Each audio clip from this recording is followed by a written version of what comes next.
Hello friends, welcome to my channel. ఈరోజు మనం పెసరపప్పు చూద్దాము. ముందుగా నేను దీనికోసం ఒక కప్పు పెసరపప్పు తీసుకొని శుభ్రం చేసుకున్నాను. ఇప్పుడు ఈ పప్పుని కుక్కర్లో వేద్దాం. సో మనం శుభ్రం చేసుకున్న పెసరపప్పుని కుక్కర్లో వేసాను. దీంట్లో కొంచెం ఒక చిటికెడు పసుపు వేసుకున్నాము. ఒక గ్లాస్ ఆఫ్ వాటర్ ఉడకడానికి, ఒక టేబుల్ స్పూన్ ఆయిల్. సో ఇప్పుడు కుక్కర్ మూత పెట్టుకొని ఒక 3 to 4 విజిల్స్ వచ్చే వరకు మనము స్టవ్ పైన పెట్టుకుందాం. ఇప్పుడు మనం స్టవ్ ఆన్ చేసుకుందాము. కుక్కర్ కూడా క్లోజ్ చేసుకుందాము. ఒక 3 విజిల్స్ వచ్చే వరకు మనం వెయిట్ చేద్దాం. ఫ్రెండ్స్, చూసారు కదా, 3 విజిల్స్ తర్వాత పప్పు చాలా బాగా ఉడికిపోయింది. ఇప్పుడు దీంట్లో మనం ఒక 1 టేబుల్ స్పూన్ రాక్ సాల్ట్ వేద్దాము.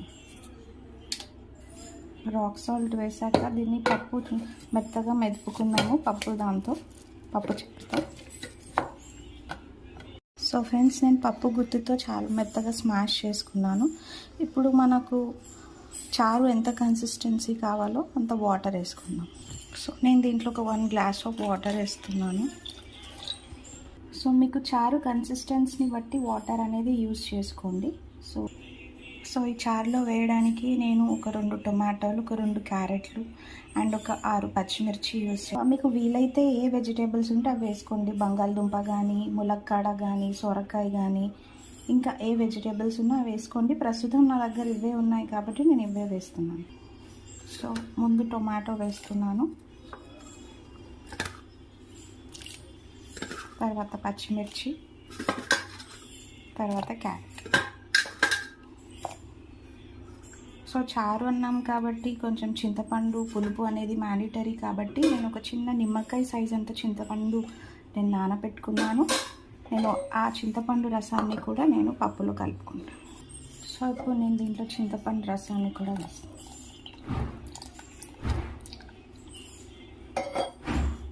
సో ఇప్పుడు నేను ఒక 2 రెమ్మల కరివేపాకు కూడా వేస్తున్నాను అండ్ కాస్త కొత్తిమీర.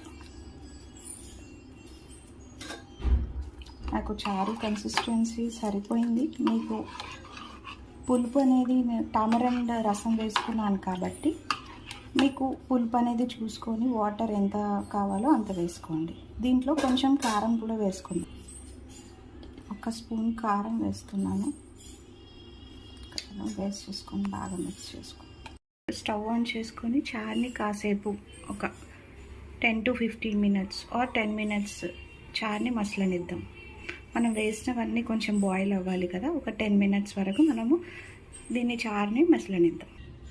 సో ఫ్రెండ్స్, పప్పు బాగా మంచిగా మసులుతుంది కదా. సో దీంట్లో ఇంకొక మంచి ఇంగ్రీడియంట్, మంచి ఫ్లేవర్ అండ్ టేస్టీనెస్ ఇవ్వడానికి మనము ఇంకొక థింగ్ ప్రిపేర్. చారు అనేది కొంచెం టేస్టీగా, మంచిగా, రుచిగా ఉండడానికి నేను ఒక 1/2 స్పూన్ జీలకర్ర తీసుకుంటున్నాను అండ్ ఒక 6 to 7 వెల్లుల్లి. దీన్ని మంచిగా కచ్చా పచ్చాగా దంచుకుందాం. ఇప్పుడు ఈ కచ్చా పచ్చాగా దంచుకున్న వెల్లుల్లి, జీలకర్ర మనము మసులుతున్న చారులో వేద్దాం. మీరు ఒకసారి ట్రై చేయండి. మంచి ఫ్లేవర్ అండ్ టేస్టీనెస్ ఇస్తుంది. సో చారు మసులుతుంది కదా, దీంట్లో ఇంకొక ఇంగ్రీడియంట్ యాడ్ చేద్దాం. ఏంటంటే వేయించుకున్న జీలకర్ర, మెంతుల పొడి ఒక 2 చిటికెళ్ళు వేద్దాం. జీలకర్ర మెంతి పొడి ఎక్కువ వేసినా కూడా చేదొస్తుంది, అందుకే చూసి వేసుకోవాలి. ఒక చిటికెడు ఆ 2 చిటికెళ్ళు సరిపోతుంది.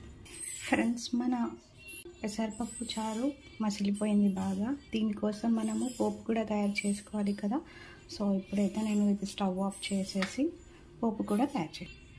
సో పోపు కోసం నేను ఒక చిన్న బాండీ పెట్టుకొని దాంట్లో 1.5 టేబుల్ స్పూన్ ఆఫ్ ఆయిల్ వేసాను. తర్వాత ఇప్పుడు మనం ఒక 1/2 స్పూన్ ఆవాలు, కొంచెం జీలకర్ర అండ్ ఒక 3 ఎండుమిర్చి వేసుకున్నాం. కాస్త సాల్ట్.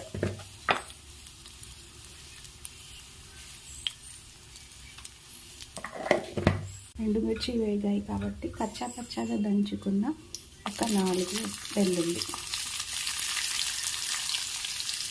ఒక 2 రెమ్మల కరివేపాకు. సో పోపు బాగా వేగిపోయింది. దీంట్లో ఒక 2 చిటికెలు ఇంగువ వేసుకున్నాం.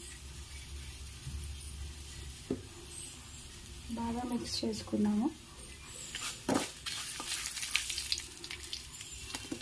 అండ్ కాస్త చిటికెడు పసుపు. మళ్ళీ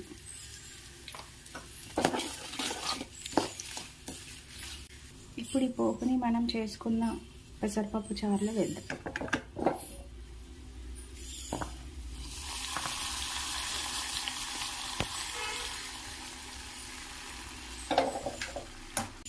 అంతే ఫ్రెండ్స్, పెసరపప్పు చారు రెడీ అయిపోయింది. ఇది వేడివేడి అన్నంతో కానీ, ఇడ్లీతో కానీ, నార్మల్గా ఉప్మాతో కానీ సర్వ్ చేసుకొని తింటే చాలా టేస్టీగా, చాలా కమ్మగా, చాలా బాగుంటుంది. మీరు కూడా ట్రై చేసి ఎలా ఉందో కామెంట్ చేసి చెప్పండి. Please subscribe my channel. Thank you friends.